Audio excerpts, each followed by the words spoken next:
Welcome to Dweller of the Dark. We are a channel honoring the yellow and blackened bones of many prominent authors. We'll be digging up several obscure, strange, and forgotten authors who influenced many of the great horror, science fiction, and fantasy writers today. Comment below if you like. If you have authors that you'd like to see recognized, list them in the comments or contact our author page. Subscribe for more tales of the horrifying, obscure, strange, and forgotten. We'll have quite a collection, climbing out of the tombs. If you like any of our tales, hit the like button below. For your support to Dweller of the Dark, we decided to go digging for a few pieces of 8. Or was that a decayed mummy? We'll be giving away prizes for subscribers. One is a signed first edition of Wolves, Wings, and Other Things, or another novel from the author of your choice, for our 500 and 1,000 subscribers. Many more random gifts will be awarded in future narrations to lucky listeners. Hit the bell for notifications. Check in for updates on our channel and website. Again, the 500 and 1,000 subscriber gets a signed copy of one of the author's novels or anthologies. You can catch us on YouTube, Dweller of the Dark. Official website, dwellerofthedark.com. Official website number 2, jeffreyleblanc.com. On Facebook at Jeffrey LeBlanc Horror Writer, Amazon, and Twitter. Recently, we had our tune disturbed with some exciting news. The Horror Writers Association contacted us for verification to the prestigious Bram Stoker competition. It was for the collection, Wolves, Wings, and Other Things.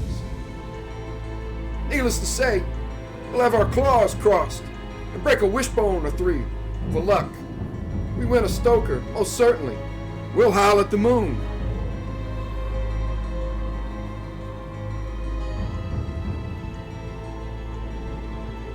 We are passing Dead Man's Island. Hear the roar of towering waves as they crash against rock and sand shore off the coast of Newfoundland. In the distance, between freezing ice and rolling fog, we see a twisted, wrecked pirate ship. As you smell the brine and seaweed, you can see the long, ghostly shadows haunting the ancient vessel. The aged, creaking hull solemnly sits in foam surf. Cold winds howl their discontent and invite you to stay, an eternal guest, on board the decayed structure. This is the ghost ship of Thomas Moore. Thomas Moore was an Irish poet, singer, songwriter, and entertainer, now best remembered for the lyrics "The Minstrel Boy" and "The Last Rose of Summer." As Lord Byron's named literary executor, along with John Murray, Moore was responsible for burning Lord Byron's memoirs after his death. In his lifetime, having translated and sung the works of Anacreon, he was often referred to by the Prince of Wales and others in his social circle as Anacreon Moore. Moore was initially a good student, but he later put less effort into his studies due to much of the social upheaval of his time. His time at Trinity came amidst the ongoing turmoil following the French Revolution, and a number of his fellow students, such as Robert Emmet, were supporters of the United Irishmen movement. Moore was warned by family and friends to not involve himself and was never an official member. This movement sought support from the French government to launch a revolution in Ireland. 1798, rebellion broke out, followed by a French invasion. Neither succeeded. Moore's friend, Robert Emmet, was put to death after the United Irishmen had been captured.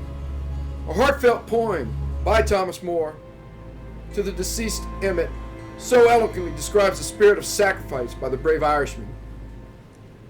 This poem is greatly recommended by this writer.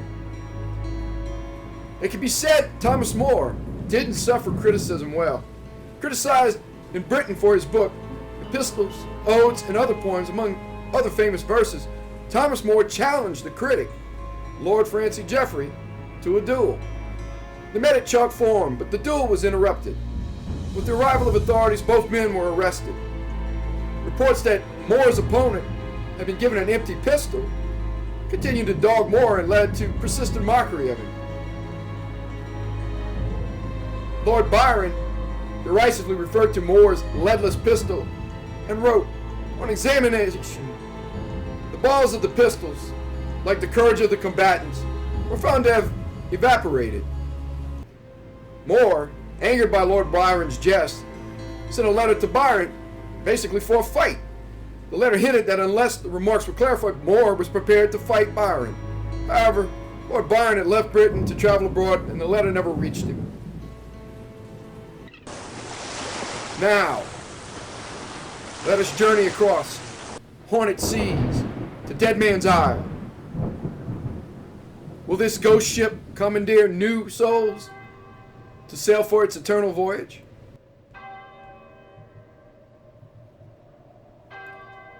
The Ghost Ship by Thomas Moore. Written on passing Dead Man's Island. See you beneath yon cloud so dark, fast gliding along a gloomy bark.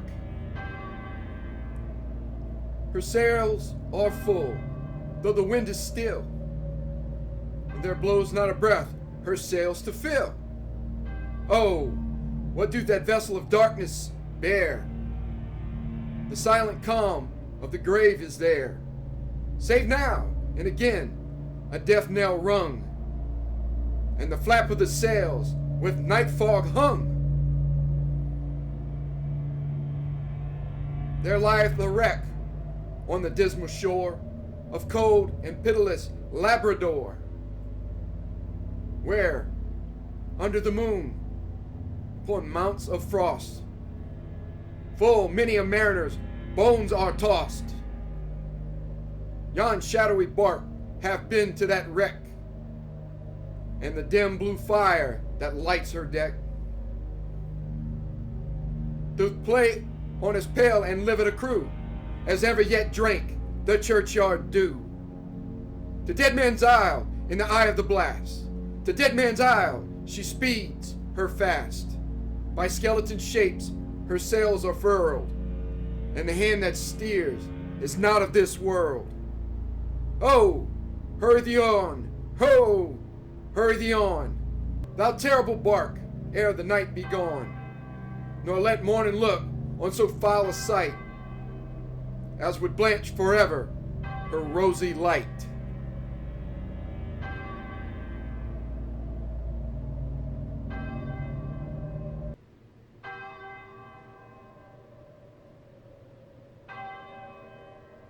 Thanks for listening.